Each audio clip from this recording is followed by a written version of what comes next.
At 61 years old, Brad Pitt, a man who was loved publicly, lost spectacularly, and rebuilt himself quietly, has finally said the words that millions of people have been waiting nearly 2 decades to hear.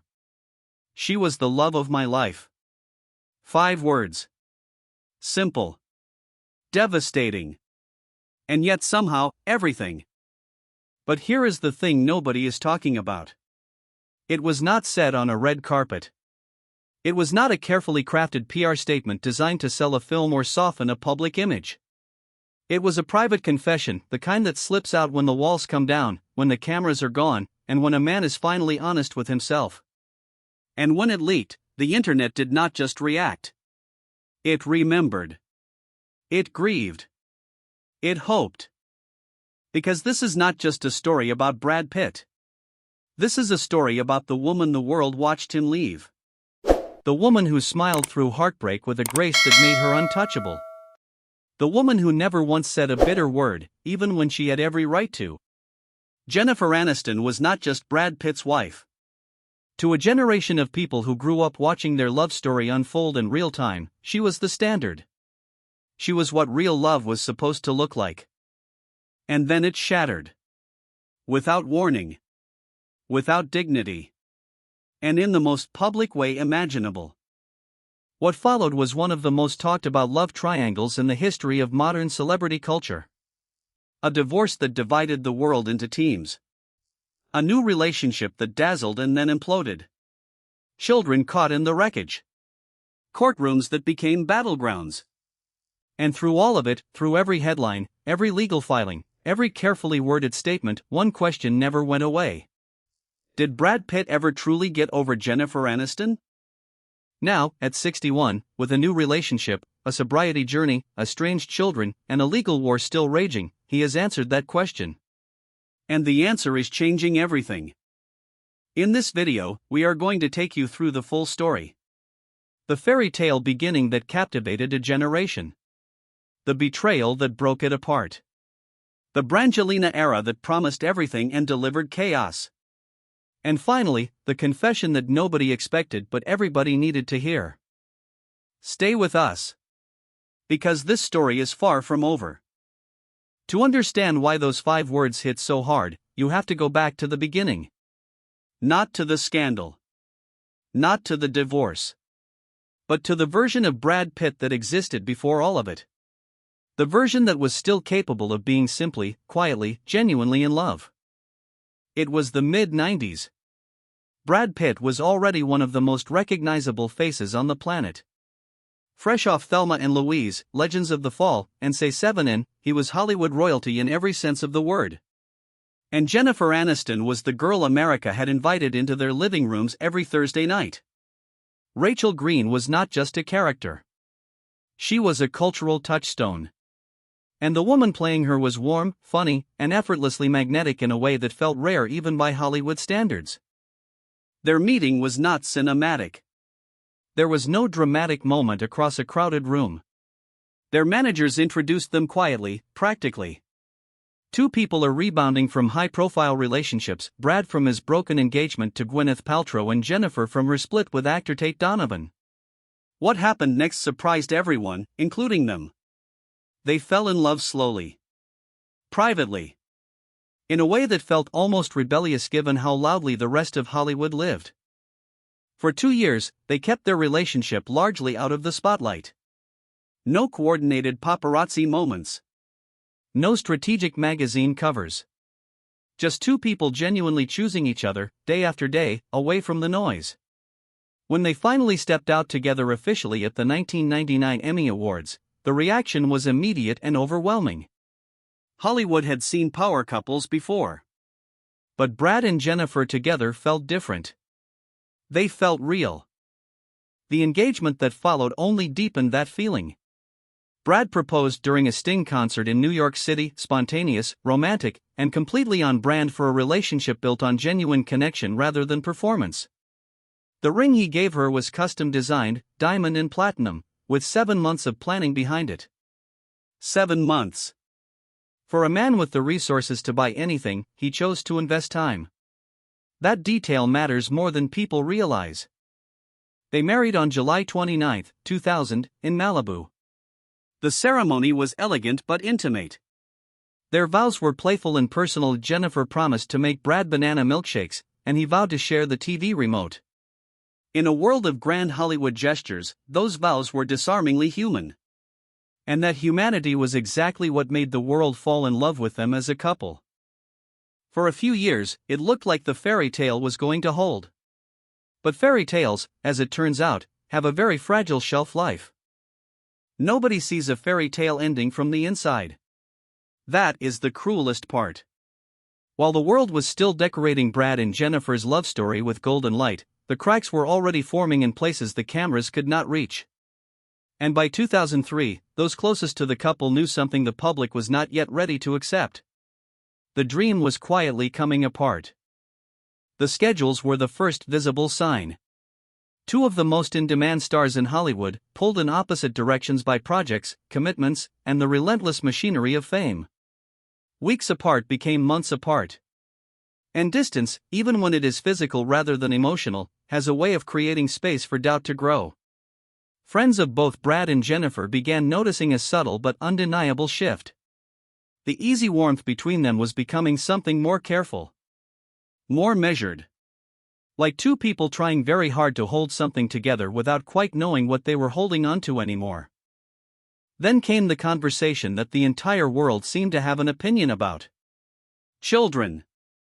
Brad had spoken openly about wanting a large family. He had used the number 7 in interviews: 7 kids, a full house, a life built around the beautiful chaos of parenthood. Jennifer, for her part, had spoken about wanting children too, but also about the complexity of balancing that desire with a career that was at its absolute peak. These were not incompatible dreams.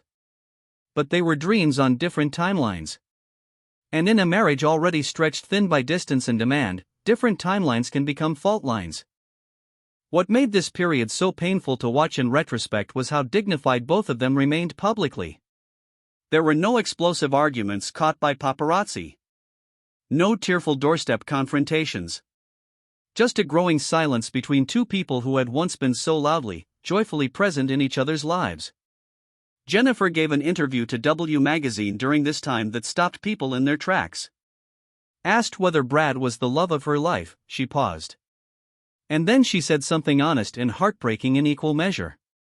He is certainly a big love in my life. Not the love. A love. That single word, that quiet, careful article, told the world everything it was not ready to hear. In January 2005, the joint statement arrived. Calm. Measured. Carefully worded to protect both parties from the narrative that was already forming in the shadows. They cited growing apart. They asked for privacy. They said the decision was made with love and respect. And for approximately 48 hours, the world accepted that version of events. Then came the photographs from Kenya. And everything changed forever. Brad Pitt was on a beach in Africa. He was not alone. Beside him was Angelina Jolie, his co-star from Mr. and Mrs. Smith, a film they had wrapped just months earlier. And with them was her young son, Maddox. The images did not just suggest intimacy. They radiated it. Suddenly the careful, dignified joint statement looked like something else entirely. Suddenly the timeline of events invited a very different interpretation. And suddenly, Jennifer Aniston, who had done everything right, who had been gracious in private and dignified throughout, became the most publicly sympathized with woman in America. The fairy tale had not just ended. It had been rewritten. And the new version was far less kind. The world has a remarkable ability to turn two real, complicated human beings into symbols. And in the months that followed those Kenya photographs, that is exactly what happened. Jennifer Aniston became the symbol of the wronged woman. Dignified. Heartbroken. Undeserving of what had been done to her. And Angelina Jolie became something else entirely. Exotic. Dangerous. The woman who had walked into a marriage and quietly dismantled it from the inside. Neither portrayal was entirely fair. But fairness has never been the currency of public opinion. The press coined the term Brangelina almost immediately. And with that single word, a new era of Hollywood fascination was born. Brad and Angelina were everywhere, vacationing together with a growing collection of adopted children, attending humanitarian events at the United Nations, being photographed in refugee camps across the globe. They were not just a couple. They were a movement. A brand. A statement about what modern celebrity could look like when it was pointed at something larger than itself. And for a while, it was genuinely compelling. But Jennifer never disappeared from the story. Because the public would not let her. Every red carpet appearance she made was analyzed for signs of heartbreak. Every interview was dissected for hidden bitterness. Every new role she took was framed as either evidence of her resilience or proof of her pain. She handled all of it with a composure that was almost supernatural. When she finally broke her silence about the situation, she did it in a single word. Uncool. That was her verdict on how the whole thing had been handled. Not vicious. Not vengeful. Just honest. And that restraint made people love her even more fiercely. Meanwhile, the Brangelina empire was building itself into something that seemed genuinely unshakable. They purchased Château Miraval, a sprawling vineyard estate in the south of France, in 2008. They raised 6 children together, 3 adopted and 3 biological. They built a life that looked, from the outside, like everything a person could possibly want.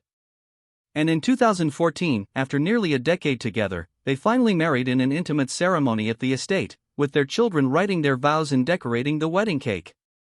It was the kind of wedding that made cynics feel foolish for doubting them. But beneath the surface of that picture-perfect image, something was eroding. The pressure of 2 enormous careers. The complexity of raising 6 children across multiple continents. Whispers about Brad's relationship with alcohol, growing louder and more insistent with each passing year. Those who moved in their inner circle spoke carefully but consistently about tension behind closed doors. About disagreements over parenting. About a man who was struggling privately in ways that his public image was never designed to reveal. Then came September 2016. A private jet. A flight from France to Los Angeles. And an incident that would not just end their marriage but would define the next decade of both their lives in ways neither of them could have anticipated. Angelina filed for divorce days later, citing irreconcilable differences. The FBI opened a brief investigation. Child Protective Services became involved. No charges were ever filed. But the damage to their relationship, to their family, and most painfully, to their children, was done in ways that no court ruling would ever fully address. Brad later acknowledged his struggles with alcohol openly and honestly. He spoke about attending Alcoholics Anonymous. About the long, humbling process of confronting the version of himself he had allowed to emerge. It was not a performance of contrition. It read as something rarer and more uncomfortable. A man genuinely reckoning with his own failures. And in that reckoning, the question that had never fully gone away began to resurface with new urgency. If Brangelina was always built on unstable ground, what did that say about everything Brad had left behind to build it? There is a particular kind of grief that comes not from losing someone, but from finally understanding the true weight of what you lost. It arrives quietly. Long after the headlines have moved on. Long after the world has found a new story to consume. It arrives in the silence between everything else. And for Brad Pitt, at 61, that grief appears to have found its voice. The confession itself was not delivered from a stage. There was no publicist present. No carefully rehearsed talking point designed to generate sympathy or deflect from ongoing legal battles. It came, according to sources close to the situation, during a private conversation in June 2025. The kind of conversation that was never meant to leave the room.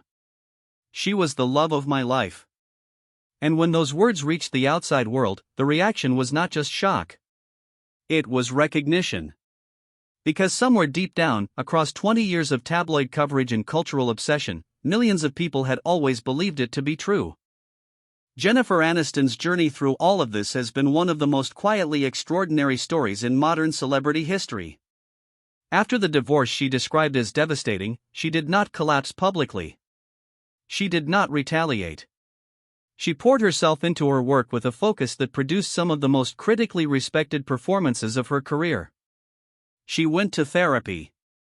She maintained her friendships with a loyalty and consistency that became legendary in Hollywood circles. She remarried to screenwriter and actor Justin Theroux in 2015, and when that marriage ended in 2018, she handled it with the same grace that had come to define her entirely. She became, in the truest sense of the word, someone who had chosen healing over bitterness. And that choice elevated her in the eyes of the public in ways that no publicist could have engineered. Then came January 2020. The Screen Actors Guild Awards.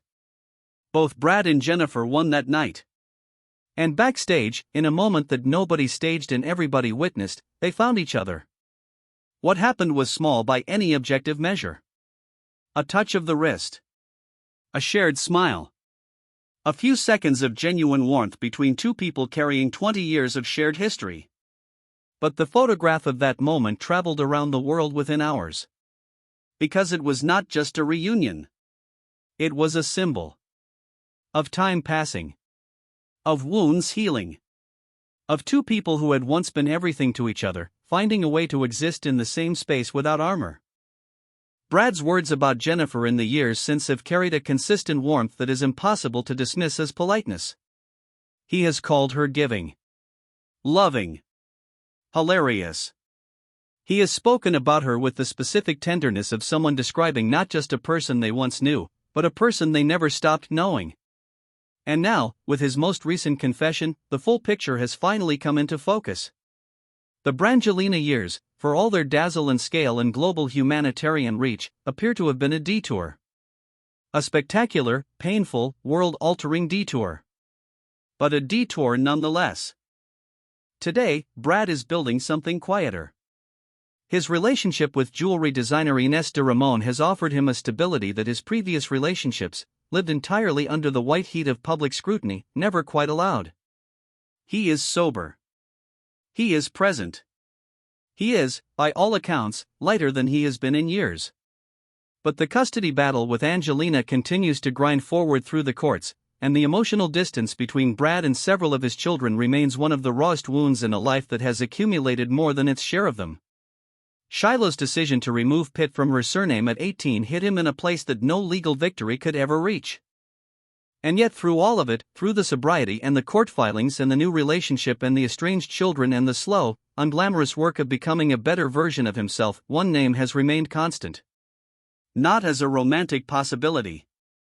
Not as a tabloid headline. But as a truth, he was not ready to speak until now. Jennifer Aniston was the love of his life. And the fact that he is only able to say it at 61, after everything, after all of it, might be the most human thing Brad Pitt has ever done. Some confessions do not arrive on time. They arrive when you are finally brave enough, or broken enough, or honest enough to stop pretending they are not true. And sometimes, the most important thing a person can do is simply say the thing they should have said 20 years ago. Even if the only person it truly sets free is them. If this story moved you, hit the like button and subscribe for more. Because next time, we are pulling back the curtain on another Hollywood icon whose untold story is even more extraordinary than you think. Do not miss it.